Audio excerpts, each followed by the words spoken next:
London का Highgate कब्रिस्तान में किसी मुर्दे को दफनाया नहीं जाता था।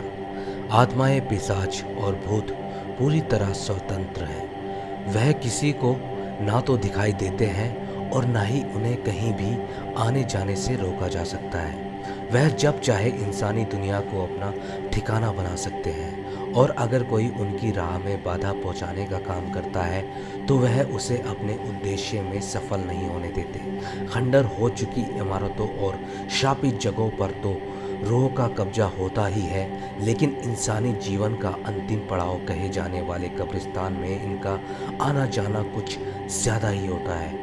वह मुर्दों के शरीर के पास घूमते हैं, उनके शरीर को घंटों निहारते हैं और चैन की नींद सो रहे उन शवों को जो भी परेशान करने की कोशिश करता है वह उसकी ज़िंदगी को जहन्नुम में तब्दील कर देते हैं। ऐसा ही है एक स्थान, लंदन का एक कब्रिस्तान जहां वैम्पायर अर्थात पिशाचों ने अपना डेरा जमाया हुआ है। लंदन स्थित हाईगेट कब्रिस्तान में स्थानीय लोगों ने हर रात पिशाचों को अपना डेरा जमाए देखा हुआ है।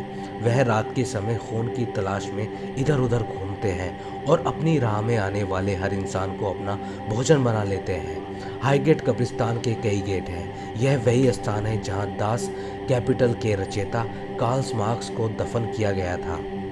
वर्ष 1829 में जब लंदन आध्यात्मिक मृत्यु दर जैसे हालातों से जूझ रहा था तभी इस कब्रिस्तान को बनाने का काम शुरू किया गया था।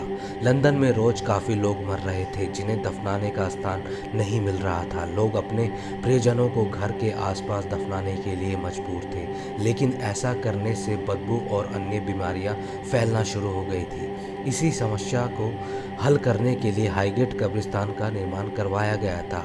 हाईगेट कब्रिस्तान में न जाने कितने मृत लोगों के शरीर दफन हैं, जिनकी रूहें अकाल मृत्यु के कारण इस स्थान पर अपने डेरा जमाए हुए हैं। ऐसा नहीं है कि यहाँ आत्मा और पिशाचों को किसी खास दिन ही देखा जा सकता है, बल्कि यहाँ तो हर रात एक खौफनाक खेल खेला जाता है जिसके गवाह कई बार स्थानीय लोग बन चुके हैं। लेकिन इस खेल को देखने के बाद उनके साथ कोई ना कोई हादसा भी ज़रूर होता है, जिसकी वजह से कभी वह इस बात का जिक्र नहीं कर पाते हैं।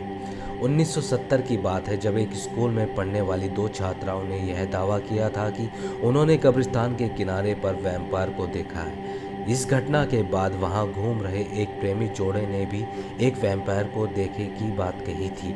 उनका कहना था कि कब्रिस्तान के तीसरे गेट के पास उन्होंने एक आध्यात्मिक लंबे चौड़े आदमी को देखा जो एक इंसान का खून पी रहा था।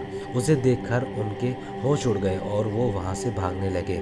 वह वैम्पायर धीरे धीरे उनके पास आने लगा, लेकिन किसी तरह वह अपनी जान बचाने में सफल रहे। इस घटना के बाद कई अन्य लोगों ने वैम्पायर को घूमते फिरते देखा है, इसलिए आज भी इस स्थान पर किसी का शव नहीं दफनाया जाता और न ही इस स्थान पर आया जाया जाता है। तो दोस्तों, आज की कहानी आपको कैसी लगी हमें कमेंट कर ज़रूर बताएं और हमारे इस चैनल को सब्सक्राइब करना ना भूलिएगा। धन्यवाद। शुभ रात्रि।